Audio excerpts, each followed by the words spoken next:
बहुत से हजरात गलती करते हैं और सजदा करते हैं लेकिन उनका सजदा कबूल नहीं होता। सजदा करते हैं लेकिन सजदा उनका कबूल नहीं होता क्योंकि उनके पैर सही तरीके से सजदे में नहीं होते हैं और न उनके हाथ सजदे में सही तरीके से होते। और जबकि सजदा जो है ना वो नमाज में फ़र्ज़ है। दोनों सजदे, एक रकत में 2 सजदे होते ना। आपके यहाँ कितने होते हैं? 4।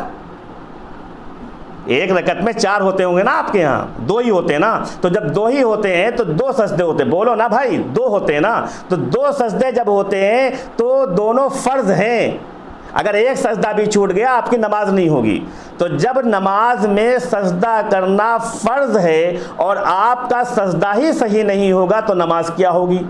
और जब नमाज नहीं होगी तो फिर आपकी दुआ क्या कबूल होगी? जब आपकी दुआ कबूल नहीं होगी तो फिर आप जो कहते हैं वायवेला करेंगी, वायवेला करेंगे आप। इसीलिए आप अपने सजदे को दुरुस्त करें। सजदे का मसनून तरीक़ा क्या है? सजदे का सुन्नत का तरीक़ा क्या है? अल्लाह के पैगंबर कैसे सजदा करते थे? तो सुनो, जब सजदा करने का वक्त आए तो आप सबसे पहले अपने घुटनों को ज़मीन पर रखें। फिर उसके बाद आप अपने दोनों हाथों को ज़मीन पर रख दीजिए इस तरीके से।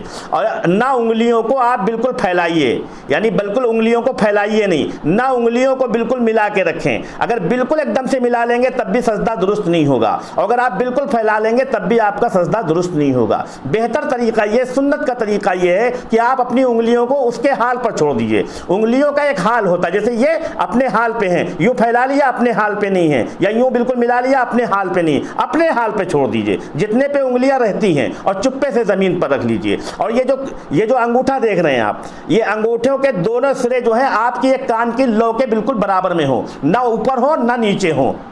एक बात। दूसरी चीज़ जो है, जो मस्तूरात हैं, हमारी माएँ और बहनें हैं, वो जो सजदा करेंगी वो पेट के और रान के दरमियान में जगह नहीं रखेंगी, वो अपने पेट को रान से मिला के सजदा करेंगी। लेकिन जो मर्द हजरात हैं वो सजदे के अंदर जो है इतनी गैपिंग रखेंगे बीच में, यानी पेट और दोनों जानू के दरमियान में इतनी जगह रखेंगे कि बकरी का 1 दिन का बच्चा जो है उसके अंदर से गुजर जाए, निकल जाए। समझ लीजिए आप। एक बात। दूसरी बात, आपके जो पैर हैं वो दोनों पैर आपके इस तरीके से नहीं होना चाहिए।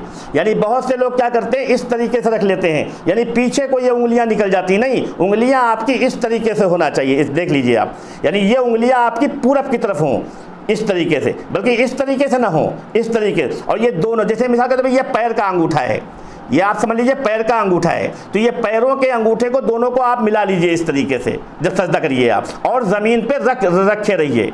ज़मीन पे रखे हों आपके दोनों अंगूठे, आपके अंगूठे सजदे में उठे ना रहें। अगर सजदे में आपके दोनों अंगूठों में से कोई एक भी अंगूठा अगर उठा रहेगा तो आपका सुन्नत के तरीक़े पर सजदा नहीं होगा। आपका सजदे का तरीक़ा जो मैंने बताया है, सुन्नत का तरीक़ा यही है।